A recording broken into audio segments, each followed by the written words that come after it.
लोग पिछले क्लास में नॉर्मलिटी मोलरिटी ये सब समाप्त कर चुके थे।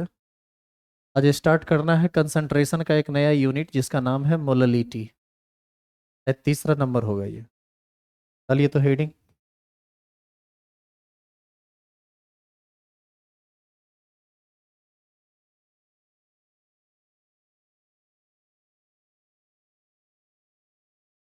मोललिटी को हम लोग स्मॉल एम से इंडिकेट करते हैं।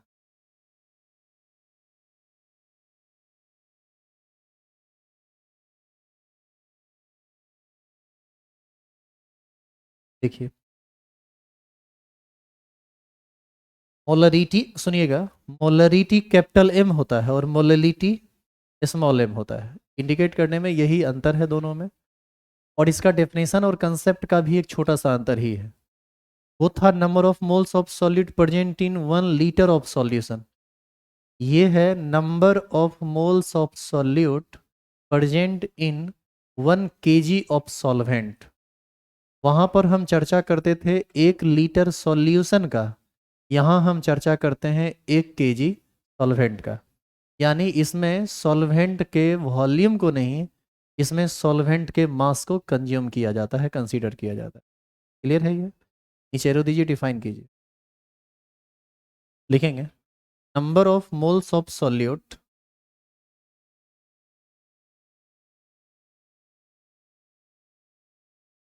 Number of moles of solute present in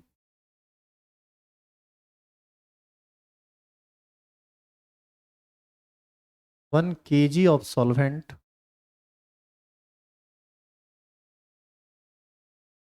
1 kg of solvent is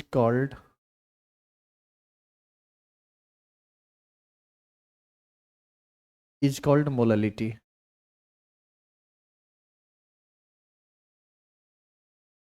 it is denoted bye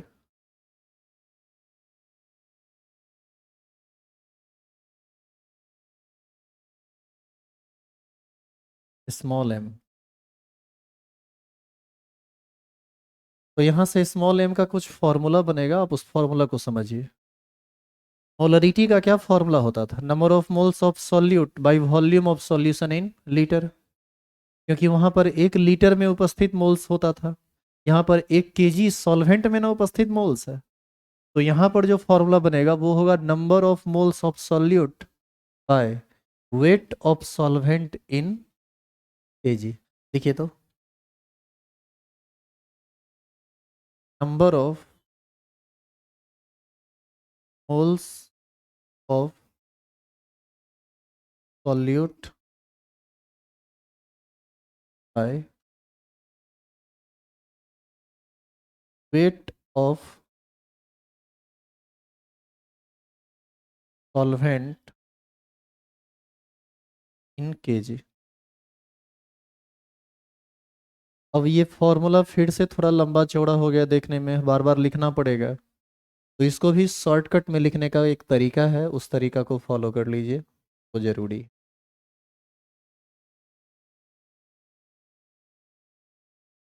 देखो, यहाँ से आप इसको लिख सकते हैं molality is equal to, solute का मोल ऊपर रहता है ना, ऊपर हम लोग लिख लेते हैं मोल, और नीचे सॉल्वेंट का क्या चाहिए? केजी।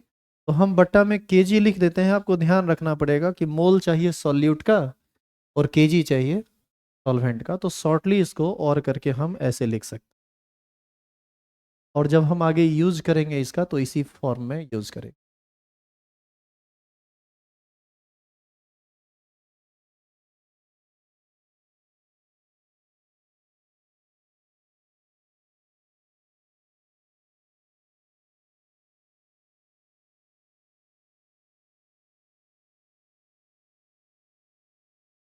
मीटिंग डालिए, कैलकुलेशन ऑफ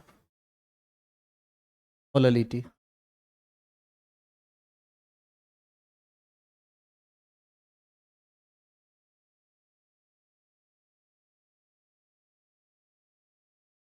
कैलकुलेशन ऑफ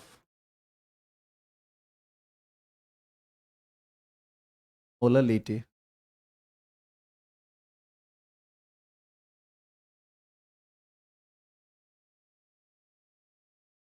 इस चैप्टर में रॉल्स का कई लॉ आपको पढ़ना है आगे चल के, काफी लंबा चौड़ा टॉपिक होगा वो। उस टॉपिक में ये बहुत बार आएगा जो बात अब बता रहे हैं। इसीलिए अभी जो सिंबल आएगा उस सबको थोड़ा बढ़िया से याद रखिएगा, आगे वो क्या है, कैसे हम इसका यूज करेंगे, ये सब चीज मानेंगे। लेट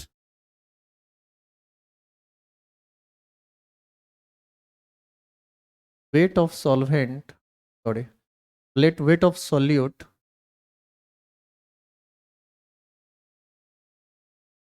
ये हम मान लेते हैं ए ग्राम।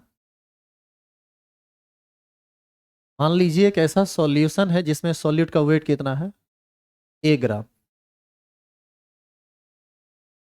दूसरा, साथ साथ लिखते जाओ आप, वेट ऑफ सॉल्वेंट,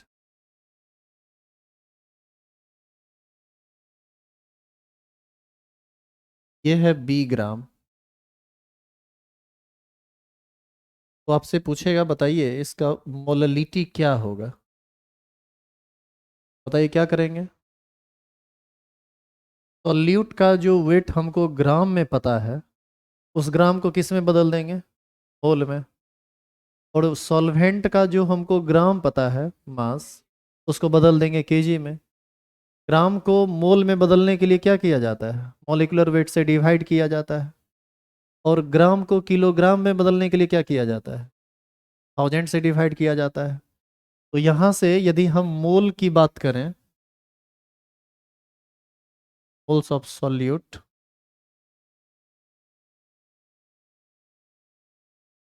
बताइए क्या लिख सकते हैं। लिख सकते हैं ए बाय कौन चीज, मॉलिक्यूलर वेट। बताइए इतना ही मोल होगा ना, देखिए यहाँ तक तो।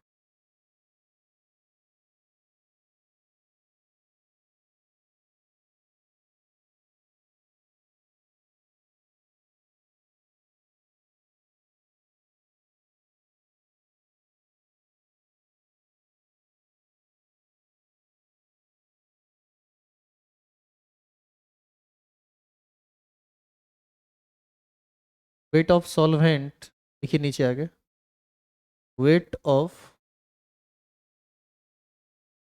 सॉल्वेंट, ये कितना ग्राम है, बी ग्राम है ना, तो इसको बी बाई थाउजेंड किलोग्राम लिख सकते हैं।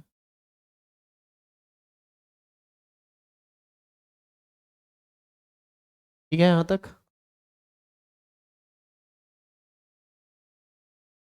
अब मोललिटी का क्या फॉर्मूला होता है, मोल बाय केजी, मोल सॉल्यूट का और केजी किसका, सॉल्वेंट का। मोल कितना आया था पीछे, ए बाय मॉलिक्यूलर वेट, तो यहाँ से हम लिखेंगे ए बाय मॉलिक्यूलर वेट, बटा में क्या लिखेंगे, पी बाय थाउजेंड। तो यहाँ से मोललिटी का क्या फॉर्मूला बनेगा finally, A into thousand by B into molecular wait.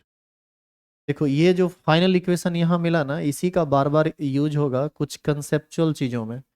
वो एक ऐसा चीज़ होता है जिसमें दिमाग आपका काफ़ी उलझेगा, लेकिन इस सब चीज़ को याद रखोगे ना तो वहाँ इसी की मदद से उसको समझाएंगे तो कहीं परेशानी नहीं होगी। तो फाइनली मोललिटी का ये फॉर्मूला आया। जिन लोगों का भी क्लास छूटा हुआ है, पहले बेसिक लेक्चर बढ़िया से देख लीजिए, यूट्यूब पर अवेलेबल वीडियो है, मात्र पीछे का 2 लेक्चर अवेलेबल नहीं है और अभी से बहुत सारा लेक्चर अब अवेलेबल नहीं रहेगा और डिसकंटिन्यू वे में वीडियो जाएगा। 2-3 पब्लिक मोड में रहेगा, फिर 3-4 प्राइवेट मोड में रहेगा। वीडियो हम सब अवेलेबल रहेगा लेकिन वैसे अवेलेबल नहीं रहेगा, आप लोग अब तमाशा किए हो।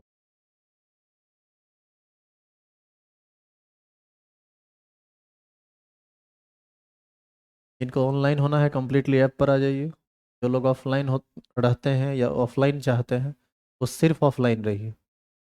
और यदि दोनों रहिएगा तो दोनों का कंडीशन फुलफिल कीजिए, फिर आगे का बात होगा। लिख लिए यहाँ तक? लिखिए तो क्वेश्चन। जो लोग नए हैं, चाहे ऑनलाइन में या फिर क्लास में बैठे हुए, सभी लोग पहले लेक्चर देख लीजिए पीछे का, तब समझ में आएगा, नहीं तो टॉपिक का बहुत आगे बढ़ गया है तो आपको बहुत परेशानी होगी, समझ में आएगा ही नहीं क्या बोल रहा है। लिखेंगे, लिखेंगे 80 ग्राम, 80, 80 ग्राम NaOH, 80 gram NaOH present in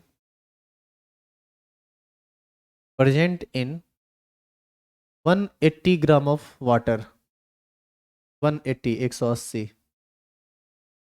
question में रिपीट कर रहा हूँ फिर से। 80 ग्राम NaOH present in 180 gram of water, calculate its molality.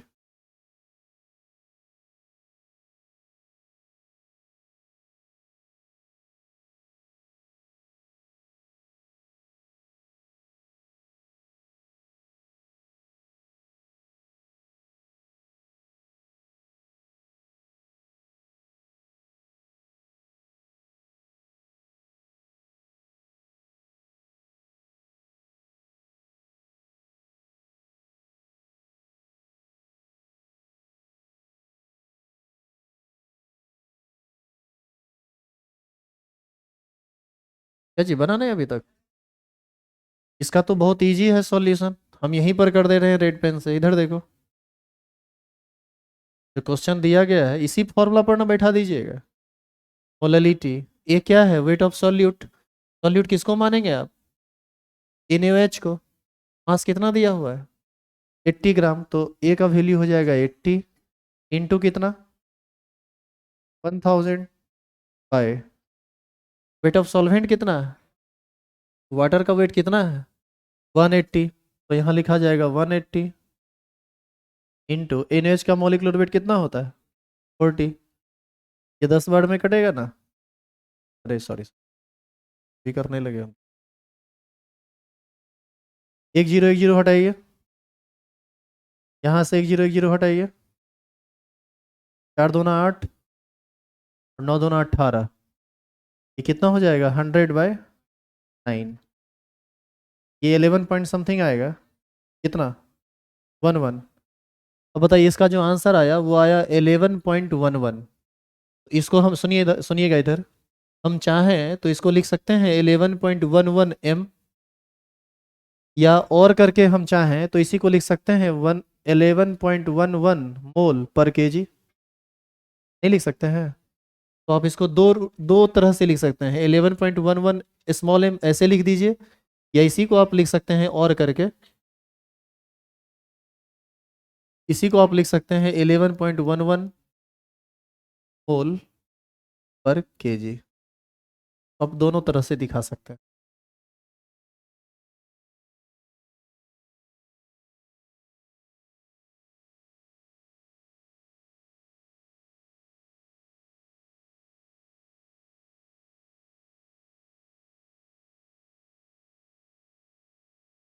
Theoretically हम यहाँ पर क्वेश्चन मात्र एक एक करा रहे हैं। असाइनमेंट में आपको अब ढेर सारा क्वेश्चन मिलेगा, सब पर सब क्वेश्चन को बना लीजिएगा। तो हमारे ख्याल से जितना पढ़ाया गया है उसमें किसी भी लेवल पर आप न्यूमेरिकल बनाएंगे आप फंसेंगे नहीं।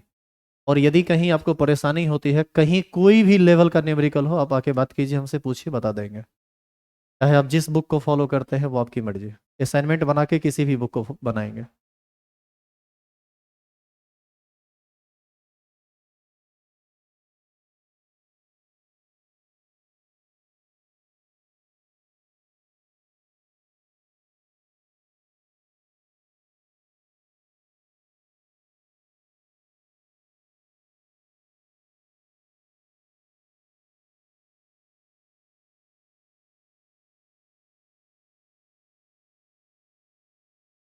चलिए असाइनमेंट अभी रखिए, बाद में उस पर हम काम करेंगे। इधर देखिए,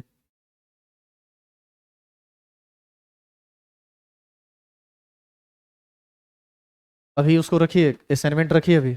इधर देखिए, सुनो। अभी तक हम 3 कंसंट्रेशन यूनिट पढ़ चुके हैं, नॉर्मलिटी, मोलरिटी और मोलालिटी। अब इस तीनों में ना थोड़ा सा कंपैरिजन हम कर रहे हैं, और आप इस कंपैरिजन को ढंग से समझिए। बोर्ड लेवल में एक ऑब्जेक्टिव क्वेश्चन यहाँ से आता है, चाहे आपका बोर्ड बिहार बोर्ड हो सीबीएसई हो या आईसीएसई हो, कहीं से भी हो, क्वेश्चन ये पूछा जाता है और थोड़ा कंसेप्चुअल है तो आपको समझना भी चाहिए। नॉर्मलिटी का जो बेसिक फॉर्मूला था क्या पढ़े थे आप बताइए तो?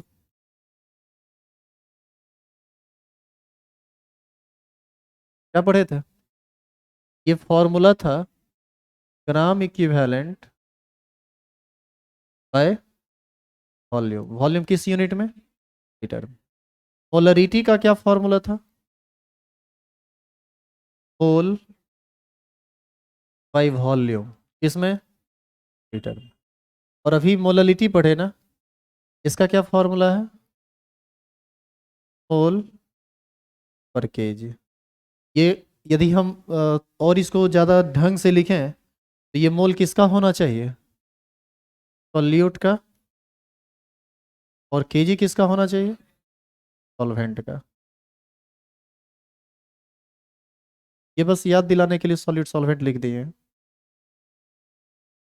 अब एक चीज देखिए, आपसे पूछेगा क्वेश्चन, आपसे पूछता है कि which of the following concentration unit is independent of the temperature. मतलब चार को कंसंट्रेशन यूनिट लिख देगा और कहेगा कि बताइए ऐसा कौन सा कंसंट्रेशन यूनिट है जो टेम्परेचर से इंडिपेंडेंट होता है, टेम्परेचर पर उन चीज़ों का उसका कोई प्रभाव नहीं पड़ता है। तो इसका एक सिंपल सा तरीका है। अच्छा एक बात बताइए, एक सिंपल सा बात बताइए कि किसी भी चीज़ को जब आप गर्म करते हैं तो क्या उसके मास पर किसी प्रकार का कोई फर्क पड़ता है? ऐसा है कि 10 ग्राम सोना को हम गर्म कर दें तो 15 ग्राम हो जाए? ऐसा होता तो बड़ा अच्छा होता, सोना खरीदने का जरूरत ही नहीं था, गर्म करते रहते भर दिन बैठ के, पढ़ाई लिखाई छोड़ देते, गर्म करते रहते सोना को। ऐसा नहीं होता है। लेकिन गर्म करने पर वॉल्यूम बताइए बदलता है, चेंज होता है, क्या होता है? वॉल्यूम घटता है या बढ़ता है? घटता है, सेम रह जाता है। अच्छा बचपन में आप एक देखते होंगे कि पटरी के बीच में गैप छोड़ा जाता है, तब क्वेश्चन बनता था तो उस सब नहीं बताया गया था कि काहे ऐसा होता है। पटरी एक्चुअल में लोहा का होता है, धूप में गर्म होगा, गर्म होने के बाद वो फैलता है। यदि वो गैप रहेगा तो पटरी सीधा सीधा फैल के उसमें आ जाएगा। और यदि मान लो कि पूरा का पूरा सटा हुआ है तो वो जहां तहां से टेढ़ा हो जाएगा, टेढ़ा हो जाएगा तो गाड़ी पलट जाएगी। एक्चुअल में कोई भी चीज पीछे, किसी भी चीज को जब आप गर्म करते हैं ना तो गर्म होने पर वह फैलता है, उसका वॉल्यूम बढ़ता है। तो ये जो वॉल्यूम है ये टेम्परेचर पर डिपेंड करता है। किसी भी चीज का वॉल्यूम टेम्परेचर पर डिपेंड करता है। जैसे आप एक एग्जांपल देखिए, जैसे मान लो ये एक ग्लास है और इस एक ग्लास में पानी है। मान लो यह पानी एक एग्जैक्ट 800 ml है और आप यह भी मान लीजिए कि हम इसको तौल के रखे हैं और यह 800 ग्राम है। जनरली पानी का जो डेंसिटी होता है ना वो होता है 1 ग्राम पर सीसी, यानी 1 ml का जो भार होता है वह कितना ग्राम के बराबर होता है? 1 ग्राम के बराबर होता है। ये जनरली मैं बात कर रहा हूँ, लेकिन हम हमेशा नहीं, टेम्परेचर बदलेगा तो ये चीज़ें बदलती हैं। तो ऐसे भी हम यहाँ पर मान लिए हैं तो आप भी मान लीजिए। मान लीजिए कि हमने इसका टेम्परेचर रखा 25 डिग्री से, यानी ये सब जो चीज़ है ये कितना डिग्री सी पर है? 25 डिग्री सी पर। अब 25 डिग्री सी पर वॉल्यूम था 800 ml, एग्जैक्ट 800 ml, मास 800 ग्राम, बिल्कुल एग्जैक्ट 800 ग्राम था। अब हम क्या करते हैं, इस पानी को गर्म करना शुरू करते हैं। इस पानी को जब हम गर्म करना शुरू करेंगे तो गर्म होने के बाद हो सकता है 60 डिग्री सी पर या 90 डिग्री सी पर हो सकता है कि ये जो वॉल्यूम आप 800 देख रहे हैं, या हो सकता है कि ये 805 ml हो जाए। ये वॉल्यूम बढ़ता है, लेकिन क्या लगता है मास 800 ग्राम था, अभी 805 ग्राम हो जाएगा? मास कभी बदलने वाला नहीं है। तो वॉल्यूम बदल जाता है टेम्परेचर से। अब यही बात आप यहाँ देखिए, यहाँ पर नॉर्मलिटी, यदि आप किसी सॉल्यूशन का नॉर्मलिटी 25 डिग्री सी पर निकालें और मान लीजिए कि आपको 25 डिग्री सी पर नॉर्मलिटी 1n आया है, टेम्परेचर 25 डिग्री सी था और नॉर्मलिटी आपको 1n आया। अब आप उसी सॉल्यूशन को गर्म कर दीजिए, टेम्परेचर बढ़ा दीजिए।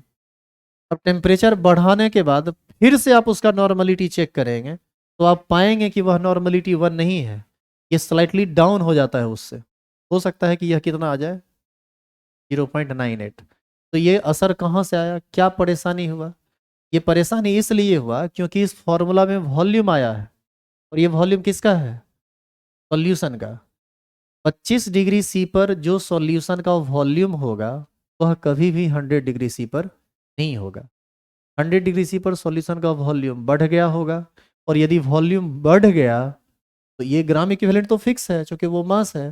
तो इसमें बढ़े हुए चीज़ों से भाग देंगे तो जो डाटा आएगा वो पहले की तुलना में कम आएगा या ज़्यादा आएगा, कम आएगा। तो ऐसी स्थिति में नॉर्मलिटी का वैल्यू घट जाता है यदि आप टेम्परेचर को बढ़ाते हैं तो। यही बात मोलरिटी में भी है। मोलरिटी में भी ना नीचे वॉल्यूम है, तो यहाँ भी जब आप टेम्परेचर बढ़ाइएगा तो वॉल्यूम बढ़ जाएगा, और वॉल्यूम के बढ़ने से मोलरिटी घट जाएगी। लेकिन मोलरिटी पर आइए, यहाँ पर सॉल्वेंट का भी केजी है और सॉल्यूट का भी मोल है। मोल है तो वो भी मास ही है, तो दोनों का मास है, और मास बदलने वाला नहीं है। टेम्परेचर के बदलने से मास बदलता नहीं है। इसका ये मतलब हुआ कि 25 डिग्री सी पर आप यदि मोलरिटी निकाले होंगे और यदि आपको 1 आया, तो यकीन मानिए 100 डिग्री सी, 110 डिग्री सी पर भी मोलरिटी आपको सेम आएगा। इसका मतलब है कि मोलरिटी एक ऐसा कंसंट्रेशन यूनिट है जो टेम्परेचर पर निर्भर नहीं करता है। यहाँ से एक और कंक्लूजन निकलता है, वह हर एक यूनिट जिसमें वॉल्यूम हो वह टेम्परेचर पर डिपेंड करेगा, क्योंकि वॉल्यूम टेम्परेचर पर डिपेंड करता है। और वह हर एक यूनिट जिसमें वॉल्यूम टर्म का यूज नहीं हुआ है वह सब टेम्परेचर से इंडिपेंडेंट होता है। जैसे फिजिकल यूनिट में हम यदि बात करें तो बताइए, परसेंटेज W/W आप पढ़े हैं ना, परसेंटेज वेट बाय वेट, ये डिपेंड करेगा या नहीं करेगा टेम्परेचर पर? ये टेम्परेचर पर डिपेंड करेगा या नहीं करेगा? ये टेम्परेचर पर डिपेंड नहीं करेगा, क्योंकि वहाँ पर सॉल्यूट के भी वेट और सॉल्यूशन के भी वेट का बात हो रहा है, और वेट टेम्परेचर के बदलने से बदलने वाला नहीं है। लेकिन यदि हम परसेंटेज W/V की बात करें, वो बदल सकता है, वो बदल सकता है। तो अब समझ में आई ये चीज़? इसको लिखिए तो।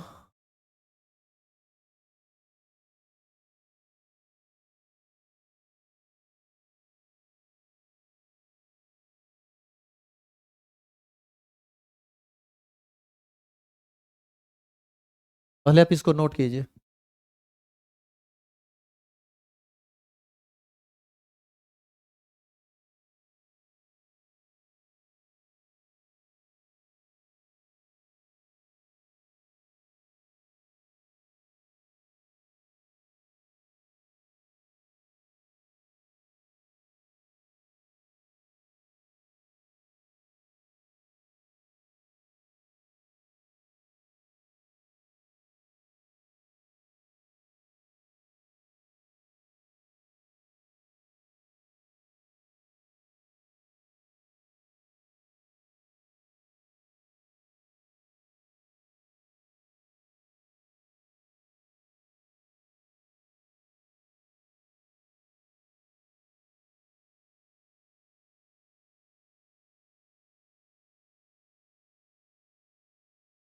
हो गया?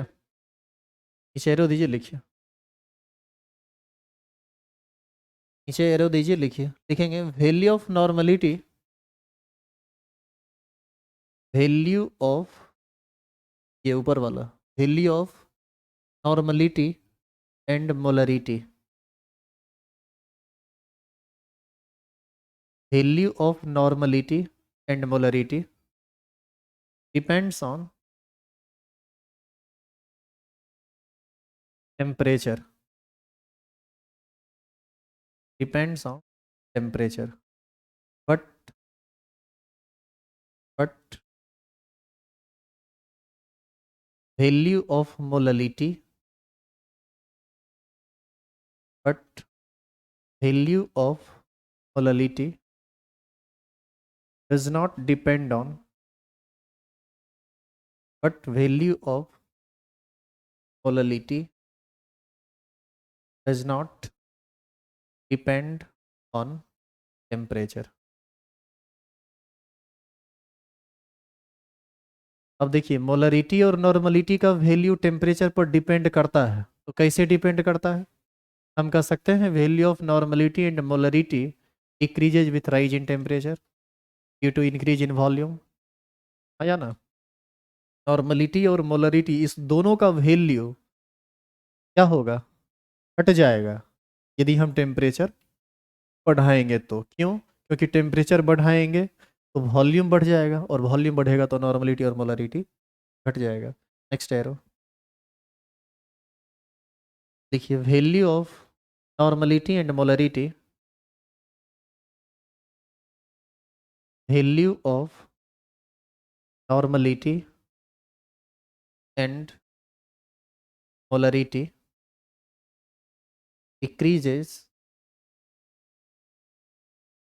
decreases with rise in temperature, decreases with rise in temperature, या increase in temperature लिख सकते हैं। rise in temperature का मतलब टेम्परेचर का बढ़ना होता है, या increase in temperature भी लिख, with rise in temperature due to increase in volume, due to increase in volume। Star लगाइए, हेडिंग डालिए, रिलेशन बिटवीन, ये बात थोड़ा वीवीआई करके लगा देना, तो ये जो नोट लिखे हो तो इसमें वीवीआई लगा देना, क्वेश्चन पूछे जाने की संभावना बहुत ज़्यादा रहती है।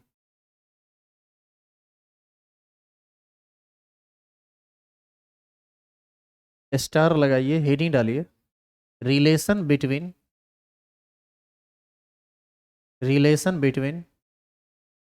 Molarity and molality. Capital M और स्मॉल एम, इस दोनों के बीच का रिलेशन है। कैपिटल एम से किस चीज़ को इंडिकेट करते हैं? मोलरिटी को, और स्मॉल एम से मोललिटी को।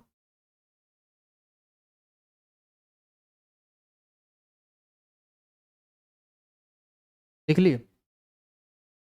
साथ साथ लिखिएगा, ठीक है? लिखेंगे केस 1।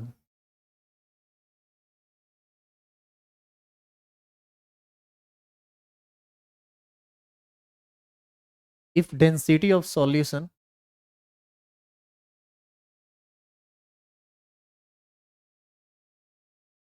if density of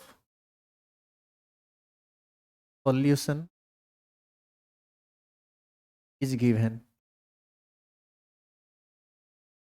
थोड़ा ये उलझा हुआ टर्म है, सभी लोग विशेष ध्यान रखेंगे इस पर। जहाँ जिस टर्म में दिक्कत हो उसी वक्त पूछिएगा, क्योंकि बाद में आप कहिएगा ना कि सर एक बार फिर से समझा दीजिए, तो वो समझाना मुश्किल हो जाएगा, लंबा टॉपिक है। मान लीजिए, लेट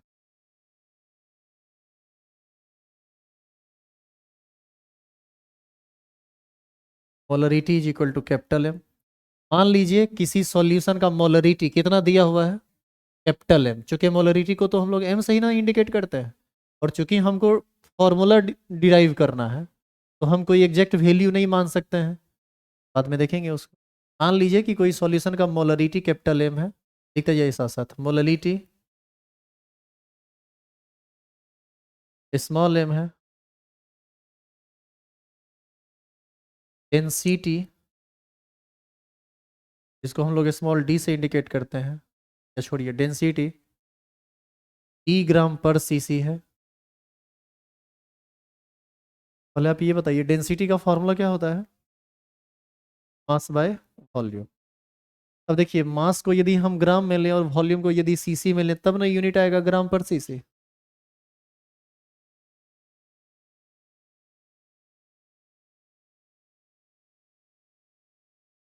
तो ये तीन चीज हम मान लिए हैं, सुनिए, ये तीन चीज हम अपने मन से मान लिए हैं। अब हम चाहते हैं इस सब के बीच हम आपस में एक रिलेशन ढूंढें, कि रिलेशन क्या है। देन, थोड़ी देन हटाइए, इधर देखिए। आप एक बात बताओ कि यदि, सुनिएगा थोड़ा ध्यान से, यदि किसी सॉल्यूशन का मोलरिटी 2 है, बताइए तो इसका क्या मतलब आप समझते हैं? If molarity of a solution is 2, then इसका मतलब क्या है? What does it mean? It means 1 liter of this solution contain 2 moles of solute. Yes or no? यदि आप इसको 4 कर दें तो, यदि आप मोलरिटी को 4 कर दें तो इसका मतलब है 1 liter of solution contain 4 moles of solute. Clear है ये? तो यदि किसी सॉल्यूशन का मोलरिटी कैपिटल M है, then what does it mean? It means 1 liter of solution contain M moles of solute. तो यहां से एक बात स्पष्ट है कि यदि किसी सॉल्यूशन का मोलरिटी, हम यहां पर अब आगे लिख सकते हैं, अभी साथ साथ लिखिए क्योंकि लेट होगा बाद में। If molarity is equal to capital M, देन हम यहां पर दो बात कह सकते हैं। पहला पहला कह सकते हैं number of moles of solute is equal to capital M, and दूसरा क्या कह सकते हैं? दूसरा बात क्या कह सकते हैं बताइए? Volume of solution is equal to 1 liter कह सकते हैं, बोलिए। अच्छा, 1 liter को हम चाहें तो 1000 ml या सीसी कह सकते हैं।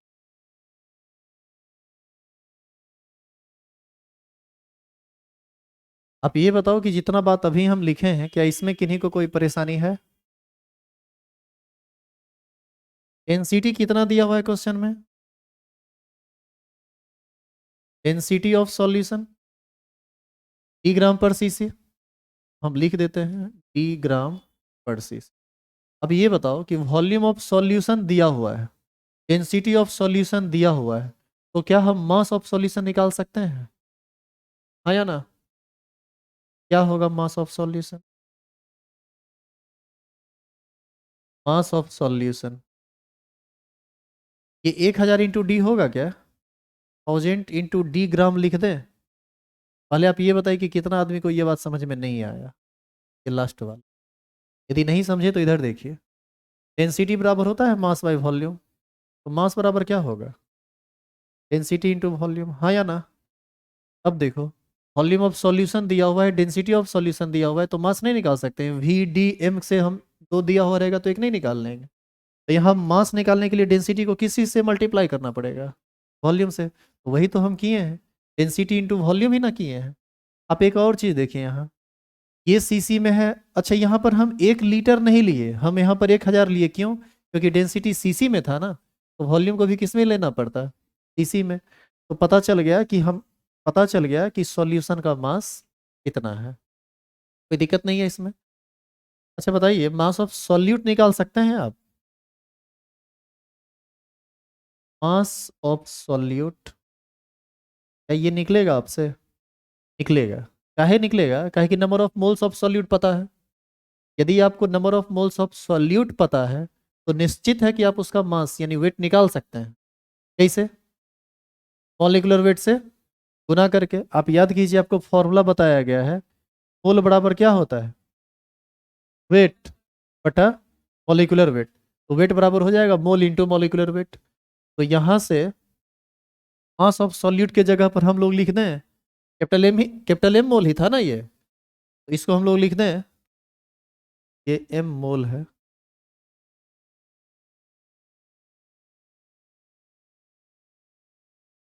यहाँ क्या लिख सकते हैं बताओ? M इंटू ये M कौन चीज़ है पहले ये बताओ? ये M है number of moles of solute, यहीं से ना आया है ये। और ये कैसे आया था वो आप पीछे देख चुके हैं। अब बताइए, मॉलिक्यूलर वेट को भी तो किसी ना किसी चीज़ से इंडिकेट करना पड़ेगा। इंडिकेट करेंगे तो molecular weight generally capital M से ही इंडिकेट होता है, तो कैपिटल M 2 बार आ जाएगा। स्मॉल m का हम ऑलरेडी यूज कर चुके हैं मोलरिटी के लिए, तो वो भी नहीं लिख सकते हैं। तो अलग से कोई इंडिकेट, कोई कोई सिंबल ले लेते हैं। मान लो हम इसको W मान लेते हैं, तो इतना ग्राम कह दें। यदि आपसे पूछा जाए कि W क्या है, ये है मॉलिक्यूलर वेट किसका? मॉलिक्यूलर वेट ऑफ, लिख लो तो यहाँ तक।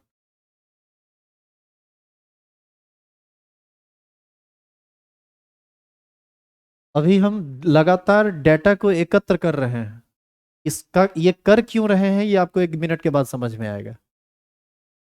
सिर्फ आप ये समझते जाइए कि जो डाटा हम ला रहे हैं आप उसको समझ पा रहे हैं कि नहीं, कि वो कहाँ से आया, ये समझना है मेनली आपको। बताओ भाई, यहाँ तक में कोई परेशानी है क्या? अब देखो आप, मास ऑफ सॉल्यूशन आपको पता चल गया 1000 D gram. Mass of solute आपको पता चल गया MW ग्राम। तो क्या यहाँ से मास ऑफ सॉल्वेंट नहीं निकाला जा सकता है? कैसे? Mass of solute plus mass of solvent दोनों को मिला दें तो वही ना होगा मास ऑफ सॉल्यूशन। तो यदि हम mass of solvent, mass of solution दिया हुआ है, मास ऑफ सॉल्यूट दिया हुआ है, तो मास ऑफ सॉल्वेंट नहीं ज्ञात कर लेंगे? सॉल्यूशन के मास में से सॉल्यूट के मास को हटा देंगे तो क्या निकल जाएगा? Mass of solvent. तो आप निकालिए आगे। मास ऑफ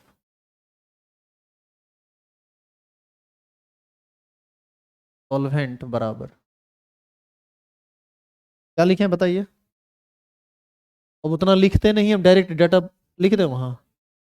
वहाँ पर वैसे यहाँ लिखना पड़ेगा, मास ऑफ सॉल्वेंट बराबर लिख ही देते हैं, परेशान। Mass of solution minus mass of solute, चलेगा? अब बताओ मास ऑफ सॉल्यूशन कितना है? ये है 1000 D, इतना ग्राम ही है ना, माइनस मास ऑफ सॉल्यूट कितना है, M×W। ये किस यूनिट में आया? ग्राम में।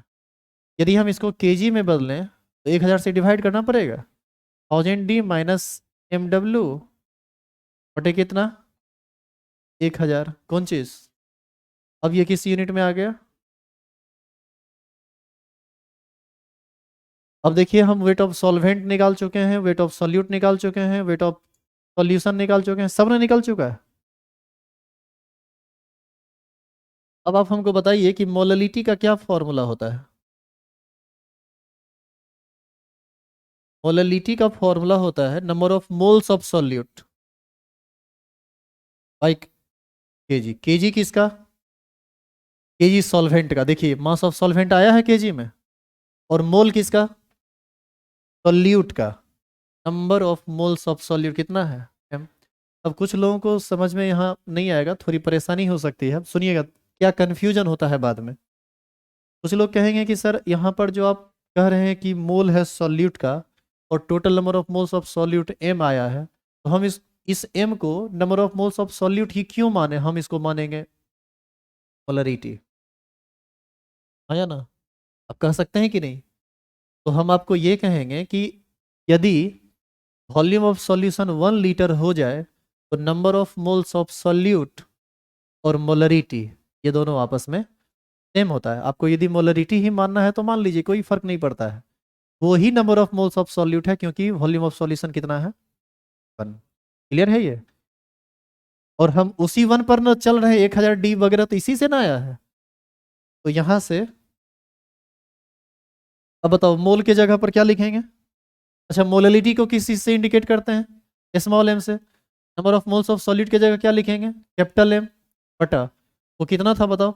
ये शायद था 1000 D माइनस MW बटा कितना, 1000। ये 1000 ऊपर में जाके गुना में बदल जाएगा, M बराबर हो जाएगा 1000 इंटू M, बोलिए, बटा कितना, 1000 D माइनस MW। लिख सकते हैं? पूरे इक्वेशन को रिवर्स कर दो, ये M को M/1 लिख सकते हैं। रिवर्स करेंगे तो क्या हो जाएगा? अरे बताओ, इक्वल के दोनों तरफ सेम चीज कर सकते हैं ना, रिवर्स करने से भी डाटा पर कोई, इक्वलिटी पर कोई फर्क नहीं पड़ेगा। तो यहाँ से हम इसको लिख सकते हैं 1/m is equal to 1000 D minus MW बटा कितना, 1000 M।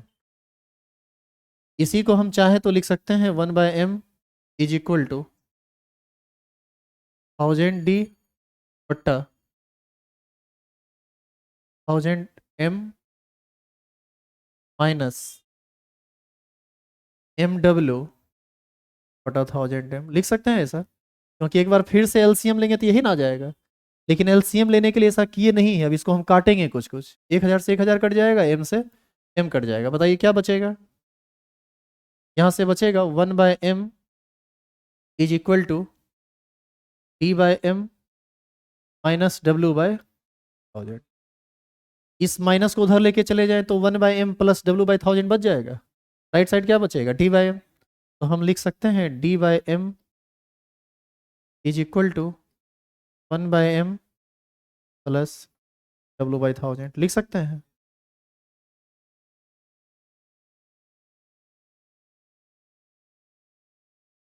यहाँ से d को यदि आप अलग कीजिए, d बराबर क्या लिखाएगा? ये m इधर बट्टा में इधर होल मल्टीप्लाई हो जाएगा।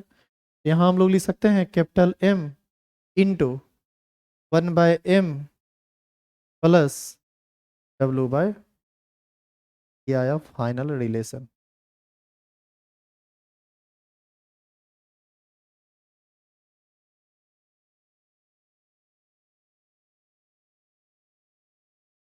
बताइए ये d क्या है?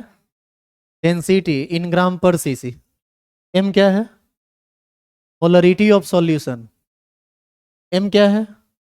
Molarity of solution. w क्या है? Molecular weight. अब बताओ मोलरिटी और मोलरिटी में संबंध आ गया? डेंसिटी दिया हुआ रहे तो। अच्छा एक और बात, नॉर्मलिटी का क्या फॉर्मूला होता है?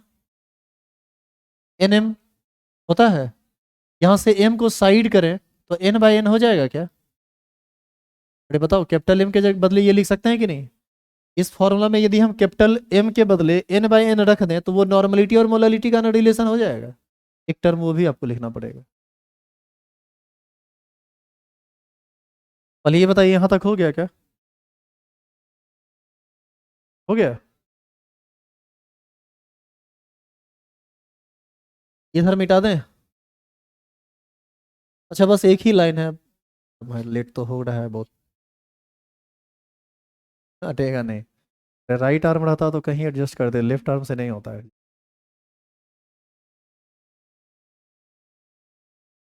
चलिए लिख लीजिए तो आगे, क्योंकि n is equal to nm, then m is equal to normality by n factor. तो वहाँ से डेंसिटी बराबर हो जाएगा capital N by small n into 1/m plus w/,